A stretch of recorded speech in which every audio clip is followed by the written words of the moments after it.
Your film is now ready to be shown.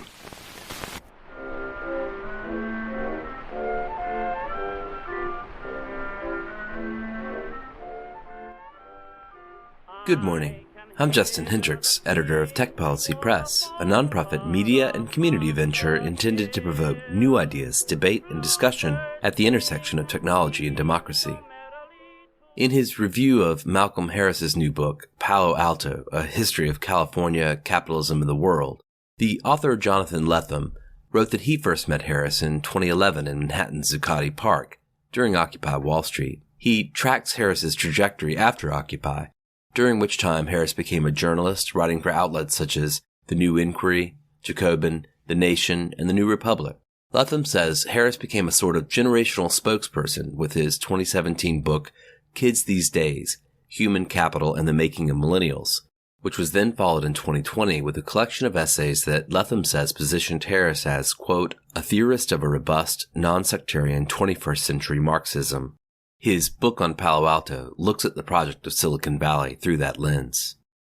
My name's Malcolm Harris. I'm the unaffiliated writer who is the author of Palo Alto, A History of California, Capitalism, and the World, as well as a couple other books available wherever fine books are sold. Malcolm, thank you so much for speaking to me. You start this book in a very personal place.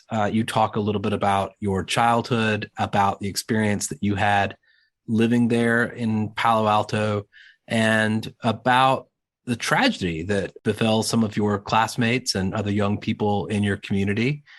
Why did you start there? Well, Palo Alto is a personal place for me. My parents met there, and then I grew up there from age 8 to 18. The reason I decided to write this book is because it's the one I didn't want to write.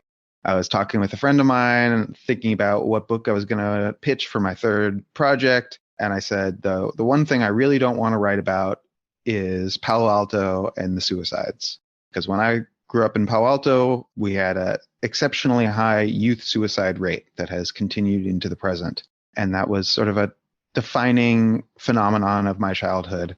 And for writers in my cohort, that's what you, especially by your third book, right? If you haven't sold the defining trauma of your childhood yet, then you better get on it. Especially if you want to write a history book and you don't have a history PhD, which I did and don't. And so that was the way I pitched the book originally, was as this sort of memoiristic history focused on these suicides, on my classmates and the dozens of young people in Palo Alto who've died by suicide. But as I started writing the book, it was clear that I wasn't really interested in doing that project very much, that my personal stories just didn't line up against this history in the way that I wanted to, that the juxtaposition wasn't working narratively, and the writing wasn't as good. I just wasn't as good at it. Way more history, straight history, it turned out, that I wanted to tell. And so I use that launching point still in the introduction, and I come back to it in the conclusion, but through the 600 plus pages that make up the book, I'm not a character in there, and it's not about my history. So you used it as a way to kind of get into, I guess, the fabric of the place, the vibe of the place to some extent, the sort of, emotional, cognitive load of being from Palo Alto. And then you pick apart the history in fine detail. Yeah, and I wanted to do that not just because that's what you do in an intro, but because I think everyone starts from where they are. And I think that is the introduction to the book, the proper introduction to the book, is starting from the writer's position at this intersection of history and biography. And what I try to do is look down that historical line of, what historical processes am I the product of? And you can do that, I think, mostly not through exploring yourselves and your own psychology or biography, but the historical processes that determine the production of someone like you. We'll move on from the intro in just a second, but I do want to kind of just ask you to recount this one experience that you had that seems to have been formative, which is the visit of a substitute teacher who sort of pierced the bubble. Yeah, this is a story from fourth grade, and this is actually just a couple of years after I'd moved to Palo Alto, so I hadn't even been there long. Moving to Palo Alto from the East Coast was a move toward what I understood as normalcy at the time. It was all these single family suburban homes in a way that I hadn't seen before and hadn't lived in before, and is all beautiful and sunny. And so California seemed like I was moving to the place from the television shows. 2 years later, I had this substitute teacher come into class in fourth grade, and instead of doing what she was supposed to do and the schedule that was assigned, she gathered up all these 10-year-olds and started trying to tell us about Palo Alto and how Palo Alto was a bubble and how the rest of the world wasn't like this place. And that really stuck with me, especially when my teacher came back and said that, don't worry, we got rid of that scary substitute. She won't be coming back. And that sequence stuck in my brain in a way that I guess few days from fourth grade do 20 plus years later. And so I use that anecdote in the beginning of this book as part of this haunting disjuncture between how a place seems and what's really going on. This book is bookended perhaps with discussion of the indigenous peoples who called the area of California that we call Palo Alto home. Tell us a little bit about that. Where did things start prior to settlement? So I start the book in the mid-19th century. So Alto, California has been settled by the Spanish at that point. You have the mission system, but it's mostly a coastal phenomenon. And it's in the way that we would think about it or categorize it, it would be a feudal system. This wasn't a capitalist system.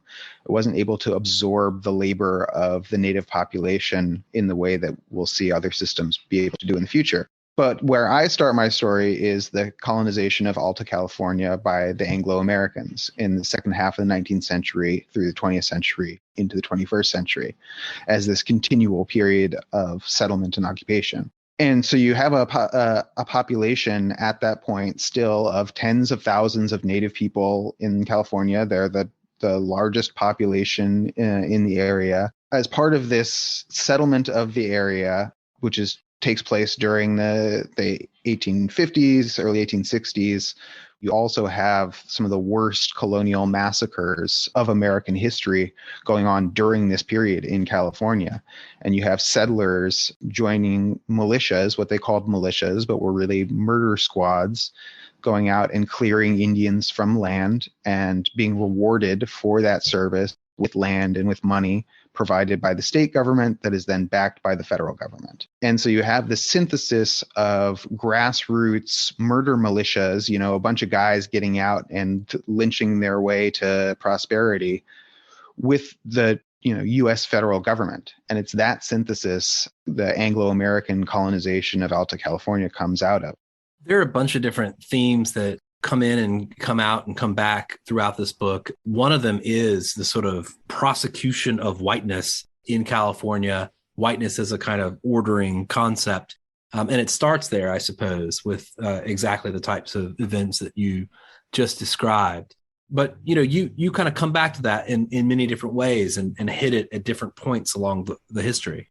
Yeah, as well does America, right? So California is really a lab for whiteness during this period. And we think of whiteness as some phenomenon of antiquity, right? Or like the 17th century, maybe, but it's totally being formed here in the 19th and 20th century, where you have people from all over the world coming to California. And at the same time, the authorities and scientific authorities and governmental authorities, et cetera, developing codes of whiteness and segregated labor markets, not based just on this new term of whiteness and then that's being developed in this way, but based on immigration status, based on language facility, based on gender, based on what particular country you're coming from. And all of this is being experimented with and figured out, from the early 20th century, where you've got Italian and Portuguese outside of the boundaries of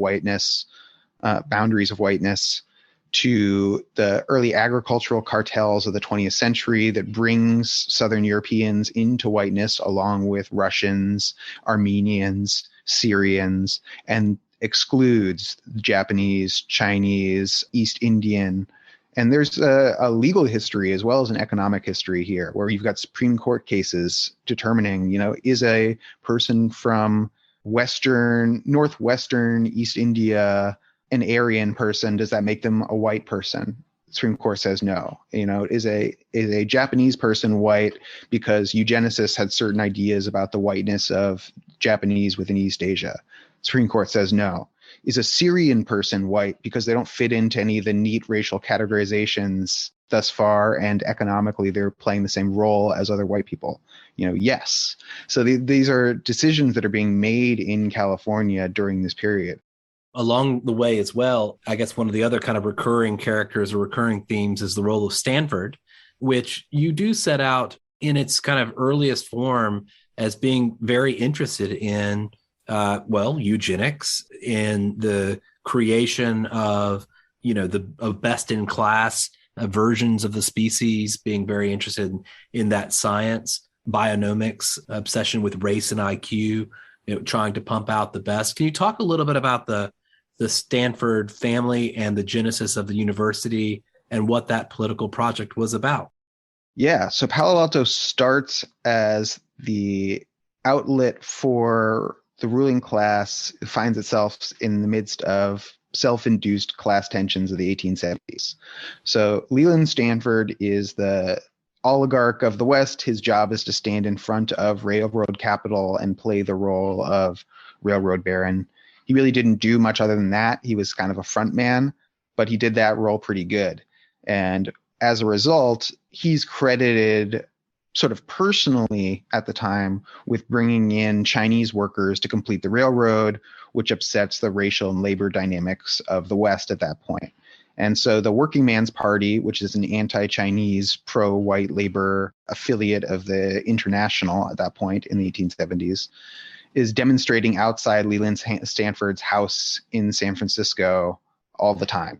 And everyone knows where his house is. It's at the top of the hill, Nob Hill, which some of your readers might know in San Francisco, short for Nabob Hill. And Stanford does what a lot of rich guys do when they face these class tensions that they have themselves induced, which is moves his family to the suburbs. But the suburbs doesn't exist yet, so he has to create Palo Alto as a suburb to escape to. And in that suburb, he builds the largest horse stock farm in the country because he has this interest in horses that he's developed in Sacramento earlier. And at this stock farm, he decides he's going to, with his head trainer, Charles Marvin, reinvent the trotting horse, the carriage horse. And the horse is playing this really crucial role as a piece of technology in America at this point. It hasn't been supplanted by the engine, which means in agriculture, transportation, military, any field where you've got technology working, it's driven by horses. Horses are driving the country. And Leland Stanford says, I'm going to increase the quality, the value of these horses across the country. And there are 13 million horses. And if I can raise their value by $100 each, that's $1.3 billion. By inflation, that's like 30 plus billion. So it's very like tech bro logic about like, I'm going to scale these new horses that I'm going to make, and I'm going to transform American industry. The system they come up with, which they call the Palo Alto system, involves shortening the reproduction cycle of these champion horses by racing them as fast as they can, as young as they can, in defiance of folk wisdom in the horse trade, which held that you got to sort of train horses up to their speed. And instead, they draw inspiration from the new young children's education movement in Germany, which is establishing these new institutions called kindergartens.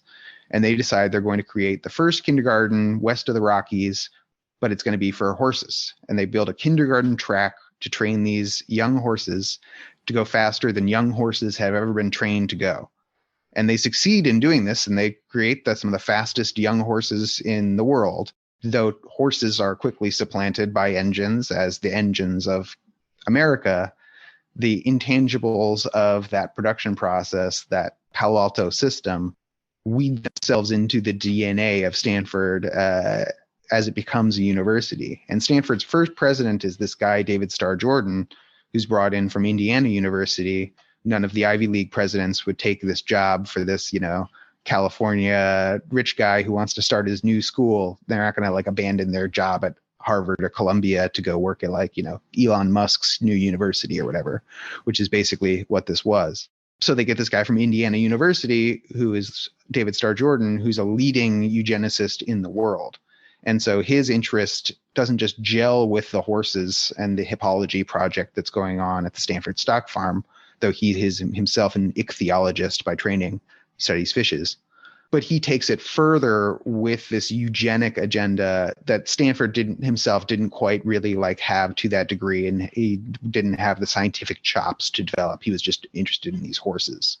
But that interest in the horses and the development of improved genes and like the state functions of eugenics exceed their origins in this founding through David Starr Jordan, and Stanford as an institution, early Stanford, becomes really devoted to not just the scholarship of eugenics, but the practice of eugenics. You have a funny line here where you say the Stanfords were sophisticated modern thinkers of the late 19th century, which means they thought they could talk to ghosts. Who were these people? What was this family about? Yeah, so Leland Stanford Sr. was this, if we think of Railroad Baron, he was that guy, big suit and the puffy beard and does whatever he wants with the watch chain. He becomes governor of California for a term. He becomes an early senator, national for California term, as a result of his role as the head of the railroad, through which he becomes the head of the Republican Party in the West. And as a result of the Civil War, he becomes a nationally important political economic figure. At the same time, he's kind of a goofball, right? So no one really respects him or his abilities. He doesn't play any sort of important role in politics. He just has his pet concerns, which come to include horses. And so he's a great prototype for the Stanford man, because he is this really important economic political figure. And at the same time, he's more or less a stuffed shirt. And he just plays an intellectual in the newspapers. His wife is Jane Stanford, who comes from the same upper middle class striving milieu in New York that he comes from. And she's the one who's normally credited with the spiritualism and the talk to ghosts. And the ghost that they are trying to contact is their only son, Leland Stanford Jr., when they raise him as a small child to become part of the next generation of the American ruling class into the 20th century. He has this totally off the walls early childhood where they're taking him with them as they explore all the greatest things that the world has to offer. And so he writes these childhood letters about oh yeah, we had coffee with the Sultan of the Ottoman Empire, and we checked out his jewel room and it was really cool. And then we went to the Rothschilds vineyard and checked out the wine. And he goes on this just crazy tour of Europe. He gets personally blessed by the Pope, and his parents are training him to be a future ruler of America. And he's designing train couplings in his notebooks. He wants to be an engineer. You can really see the future of what becomes Stanford in this kid. And then when he's a young teenager, he suddenly dies. And this destroys his parents. They travel around the world looking for, sort of, the story goes, ways to contact him, some way to deal with his memory.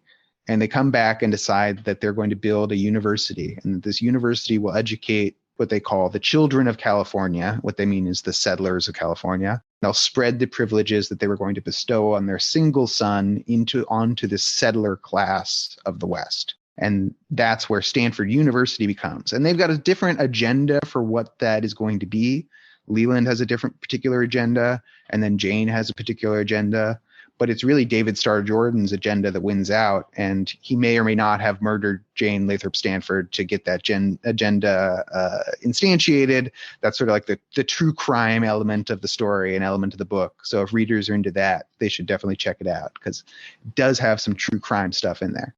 By the early part of the 20th century, we enter what you call the age of synergy.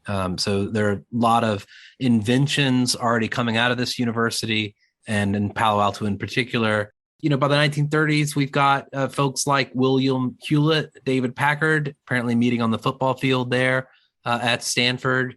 I guess the beginnings of the Stanford thing are already happening. Yeah, to be clear, let me give credit to Vaclav Smil, who is the one who says Age of Synergy. I just took it for him. I would hate to think listeners think I'm asserting ownership over that one, though it's a good phrase. But yeah, then you really move into the radio age with the invention of the vacuum tube triode, which is invented not at Stanford, but around at Federal Telegraph, which is affiliated with draws on the talent pool at Stanford and is in some ways the first real Stanford startup, is Federal Telegraph. And there, this guy, Lee DeFrist, ends up inventing this thing called the vacuum triode, which becomes the basis for the radio age, as well as precursor to the transistor, which becomes the defining object of Silicon Valley, obviously. But so the origins of these things are earlier in the radio age and in the production of these vacuum tube triodes, which again are essentially the same thing at a technical level as the transistors that would be invented to replace them, just like way more limited and fragile. And you kind of start, I guess, tracking out the sort of technical sophistication, the growing technical sophistication of the area. A Federal Telegraph seems like it's sort of the proto version of a Silicon Valley firm, or a technology that it has there's something in that sort of signals what's to come.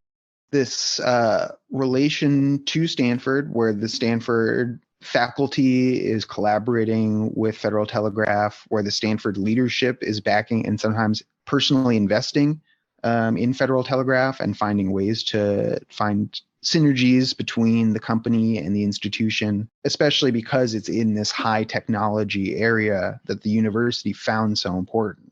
Part of the strategy for early Stanford was to invest themselves in high technology areas where they could produce graduates and distinguish the university by producing a disproportionate number of graduates in these high tech fields that would go on to be prominent and increase the prominence of the university.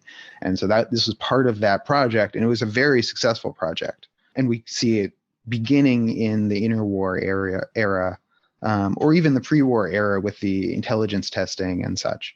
That is another, of course, theme that comes back again and again is the role of war, the military, the investment of the federal government in communications technology, radar, radio engineering, et cetera. You speak to that a little bit about how that's sort of just laced into what's happening there. Yeah. Because when we talk about the radio age, radar is in some ways the killer app of the radio age and of the vacuum triode, because that made bombing and air conflict feasible. And it made, at the same time, the U.S. mainland defensible during World War II for fear of strategic bombing from the Germans. The radar technology, which is exemplified, I would say, in the Klystron, that is developed, again, through this partnership between the university and high-tech graduates and high-tech firms that their graduates work at, is invented at Stanford. And this is the tool that is really the key to what they called avionics, which is electronics put in airplanes. And electronics put in airplanes is the thing that really makes airplanes more than just an entertainment device. Before the Klystron and before the age of avionics, before planes had ways to, radio to the ground to get transportation instructions, to get maps, etc., to get real-time information, they were good basically for showing off to the public. But once you put electronics inside these planes, electronics that was developed around and through Stanford, they become weapons. They become transportation, the same way that the horse was key to the 19th century, the airplane becomes key to the 20th century. And so much of that is due to the avionics research and development that happens around Stanford, for sure. And I suppose that leads us to the semiconductor. Yeah, because the semiconductor then fulfills the need of increasingly complicated avionics. The problem with avionics in the vacuum tube era is that vacuum tubes are very fragile, and flying around tends to break things that are fragile, especially early airplanes. And so putting fragile stuff in early airplanes is not a recipe for success. And then later, if you're thinking about missiles and space flight, you really can't do that with vacuum tubes. You need something that's stable. And that's where semiconductors come in. And transistors made with semiconductors, which basically have the stability of dirt, but do the same thing, fulfill the same role as these vacuum transistors. And so the first generation of silicon transistors that are produced in Silicon Valley at Fairchild Semiconductor all go into Minuteman I nuclear missiles, because that's what they were for, right? Now avionics needs to go into outer space so that we can go into the missile age, and that required silicon chips. That required an upgrade in the kind of transistors from the vacuum triode to these semiconductors. So we've got all of these different themes that are kind of recurring. We've got whiteness, we've got war, we've got conquest. And then we kind of enter a different phase, sort of middle of the 20th century. There's a kind of strange confluence of questions around culture, psychedelics, drugs, this kind of, hippie libertarian mindset. And then, of course, the civil rights movement and the way that it intersects with Stanford and Palo Alto and in California more generally. Yeah, there's the hippie story I try to avoid, and people might be surprised to see if they're someone who reads Silicon Valley history or is interested in Silicon Valley history, they might be kind of surprised that my version of that history is different than the conventional one. But you have the conventional narrative around Silicon Valley and the internet is either the hippies invented the internet and the computer, personal computer, and that's good, or the hippies invented the personal computer and the internet, and that's bad. And so the first version is sort of the John Markoff peace sign, the Grateful Dead leads to the internet version. And then the negative version is the Californian ideology, the hippies created neoliberalism version. And I don't tell either version of that story even to sort of contrast them, because I just think they're not very true. I just don't think it's like very good historiography. And so I leave that stuff out. And the story I tell is about the Cold War. And that's a real continuation of the earlier story, which had to do with how do you maintain inequalities in a world that is universally connected? And that's the project of Palo Alto, not to connect everyone. The connection of everyone around the world is the premise of Alto, California after it's colonized by Anglo-Americans, because it links this capitalist system across the Pacific for the first time. And you have a world system of production and distribution and circulation for the first time. That's the premise for capitalist California. The question for Palo Alto is how, once everyone is connected, do you maintain your role in an unequal world? How do you maintain your perch, your unequal position at a time when liberalism has circled the world and you've got anti-colonial movements and you've got world communist movement and you've got this struggle for global equality? How do you maintain the position of America? How do you maintain the position of white people in that world? And that's a much more interesting story to me than the story of, hippies invented the internet because they thought the whole world was connected, man, or they saw a picture from NASA. That doesn't really have anything to do, in my mind, with what was really going on in the world and what was most important, which was this nuclear missile, right? Which was the struggle over a world system. And yet there is a bit of mention of LSD, cocaine, in general, some of these pieces do sort of thread themselves through. Absolutely, because they play really important roles. And so LSD, I absolutely go into LSD because it's very important. Well, it's somewhat important. I think it's a useful set of stories because you've got both ends. On one end, you've got people thinking from the very beginning of LSD, how do we use this to give it to knowledge workers in California so that they can be more productive? What doses should we give programmers of LSD so that they can program better?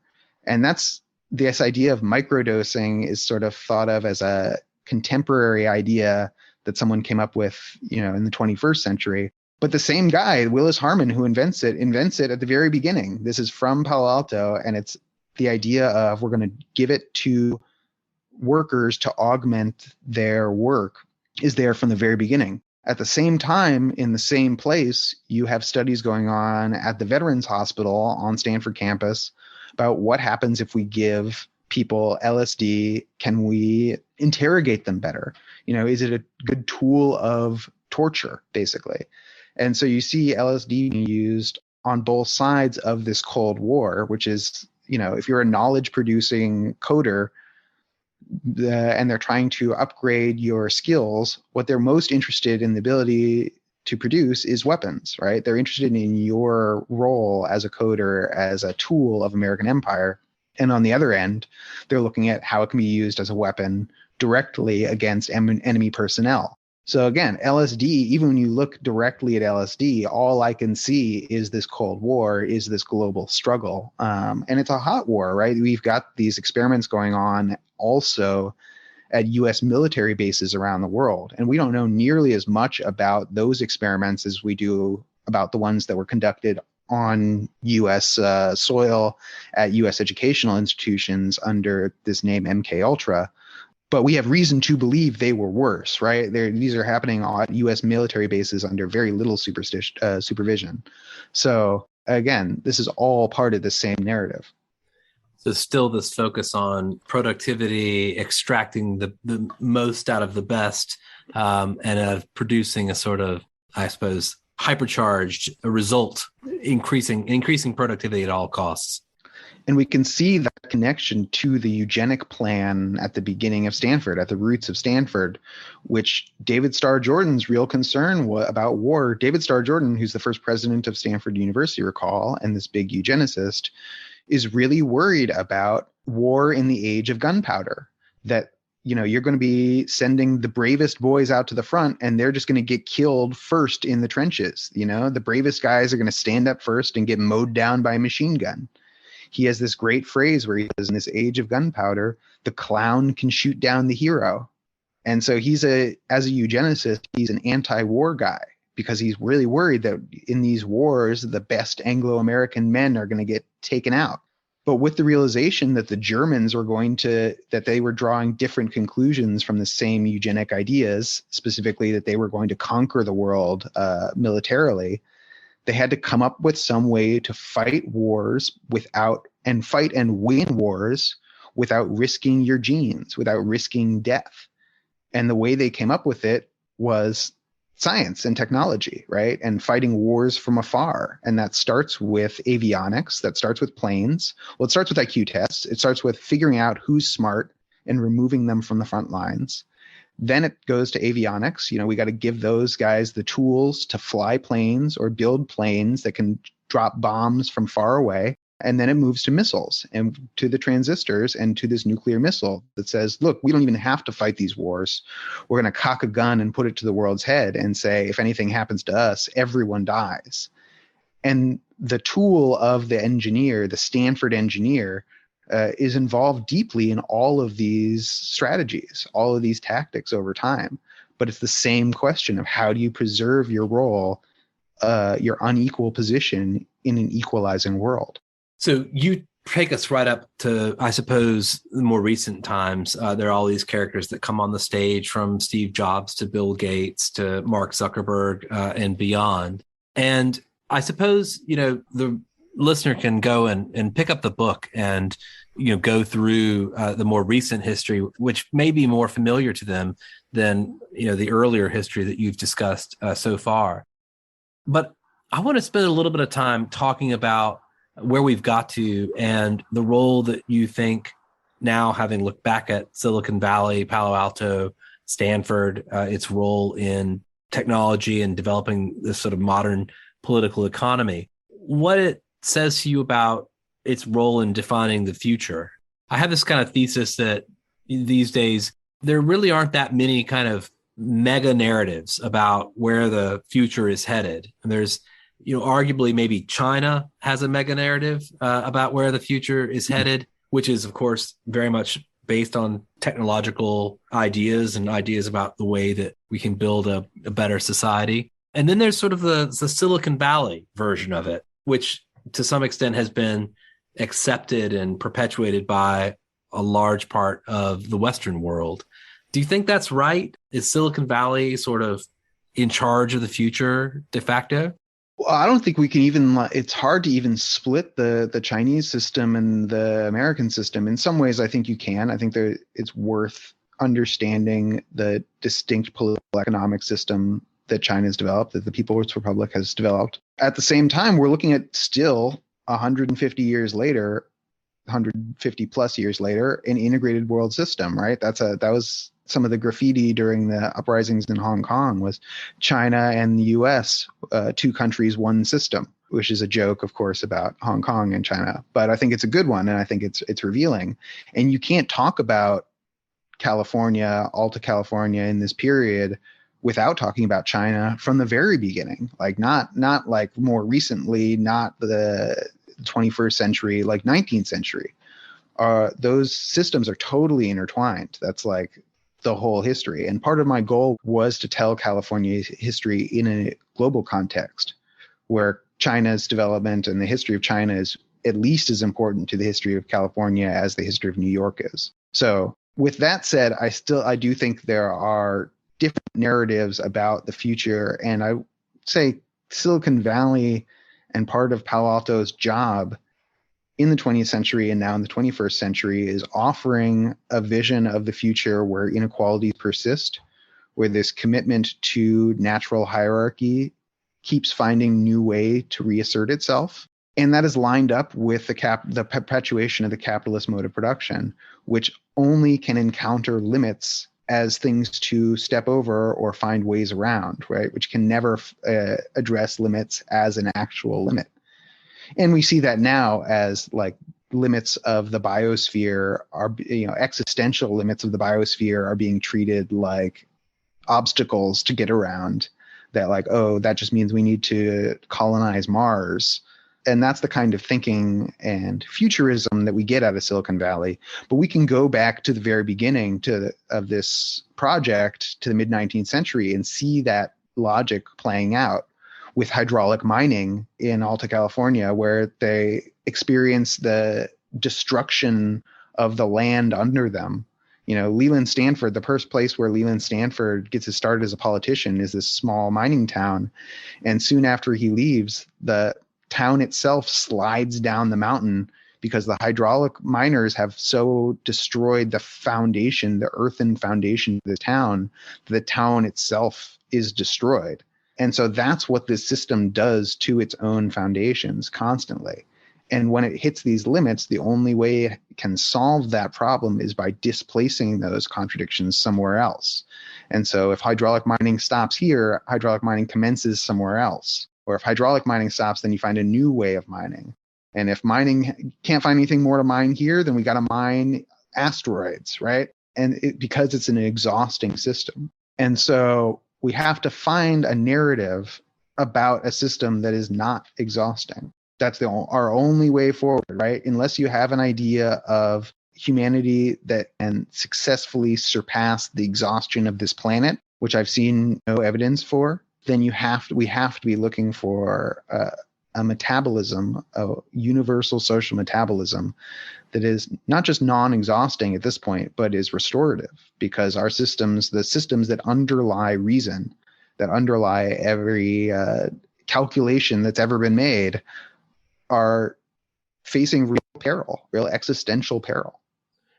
I am literally interviewing you today on the day that the IPCC has come out with a report that essentially says that we've got about a decade, according to their estimation, to get things in order before profound consequences of climate change begin to set in. But I just want to, before we maybe come back to how we might think about a really profound shift in the metabolism of the political economy, I want to just kind of ask you about, some of the ideas of another name from Silicon Valley that perhaps doesn't appear in the book, Sam Altman.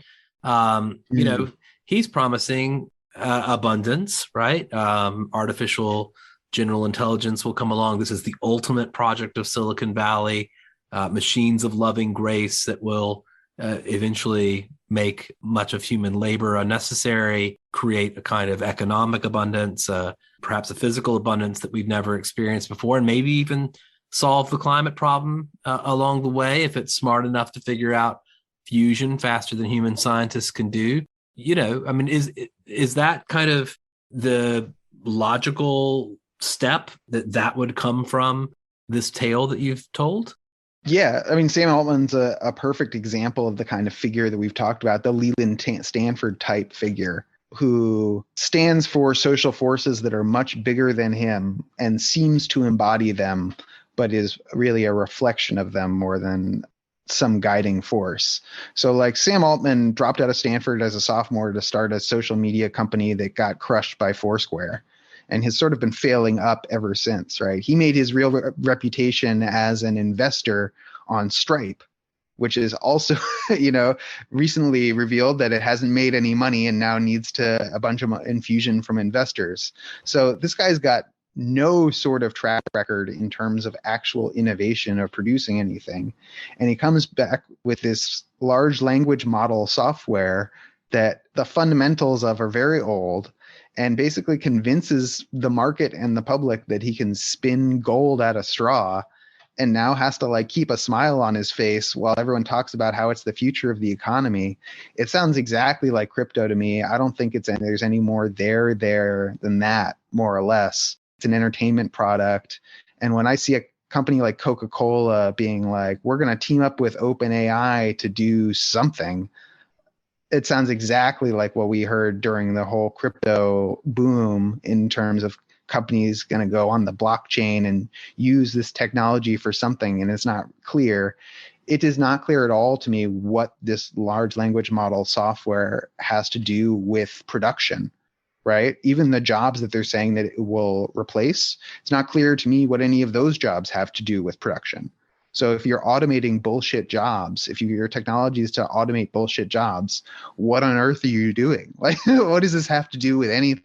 And so I see it as primarily the kind of finance story spinning that Silicon Valley really specializes in, which isn't to say that's all Silicon Valley specializes in. I think there's a danger in confusing the like speculative products of the Valley with their like scammiest instantiations, because I do think there's a real historical project going on here. It's just not the one that they say it is. It's this historical project of the American empire. But I think artificial general intelligence is a children's story. I think the people who believe in this stuff are fooling themselves.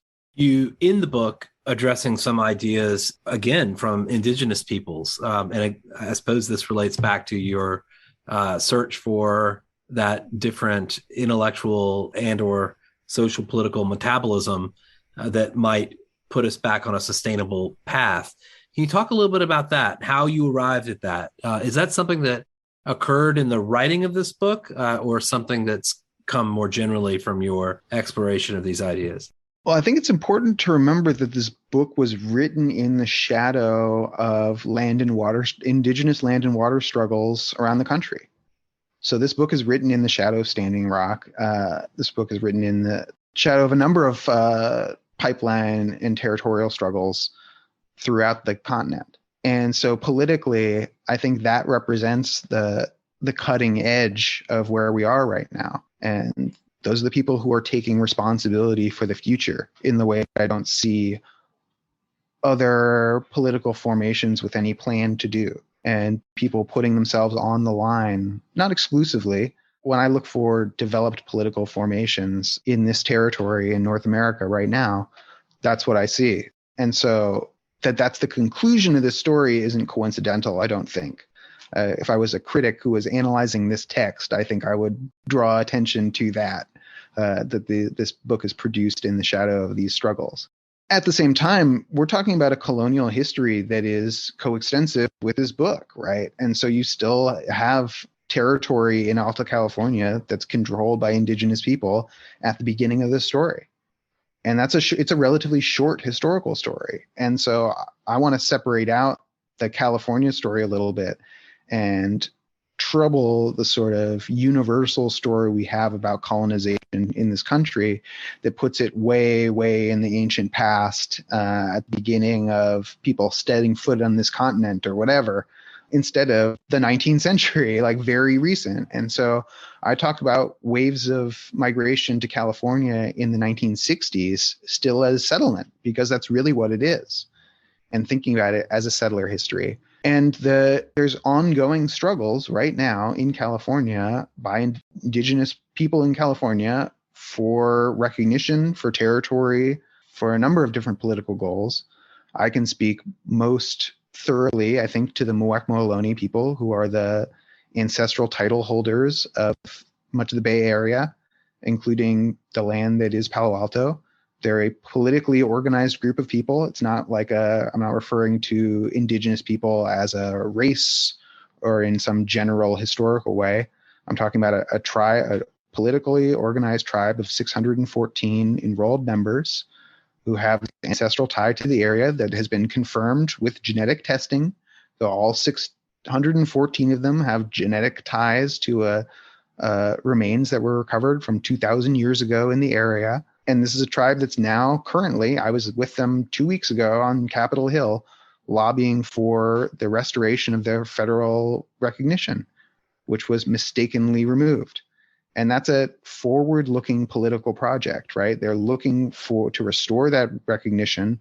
The tribe is resurgent in its numbers, and I think ultimately will be looking to build a territorial base in the Bay Area to make sure that their tribal group, which has endured hundreds of years of some of the worst genocide on the continent, isn't ultimately pushed out of their ancestral lands by like rent prices, right? By gentrification, which is what they're looking at.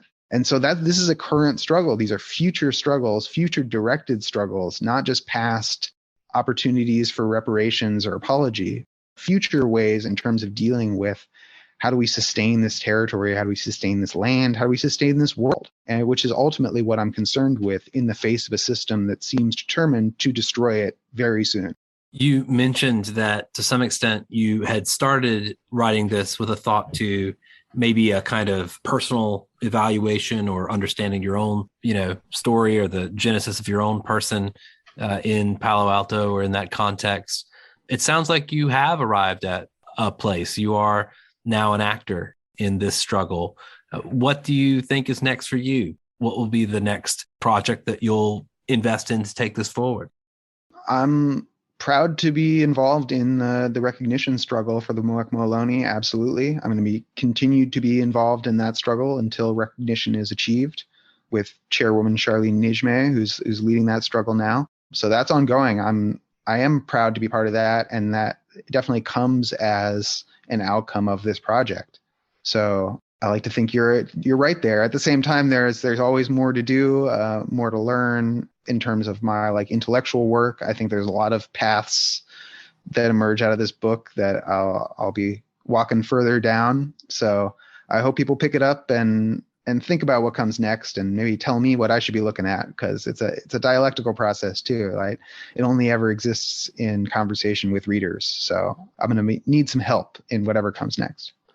Malcolm, do you hold out hope that people will perhaps come to the same conclusion that you have in substantial enough numbers, that the path forward that Silicon Valley seems to have set for us, for the world, may encounter substantial opposition? Yeah, I mean, the old pessimism of the intellect, optimism of the will. Except I find myself optimistic intellectually as well. It's a dare to struggle, dare to win. That's how I feel about it. And I think we can, not only can, but must. And that must is more important than the can. And we got no choice but to struggle as if we can win. And so that's how I intend to struggle. Well, Malcolm Harris, Palo Alto, A History of California Capitalism in the World. I'll encourage Tech Policy Press listeners to go out and take a look. Thank you so much. Thank you so much for having me, Justin.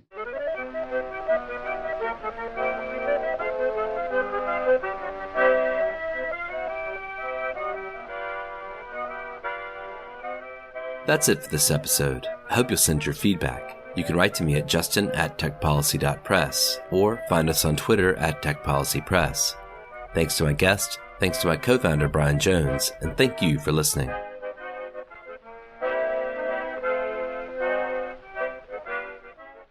Tech Policy Press.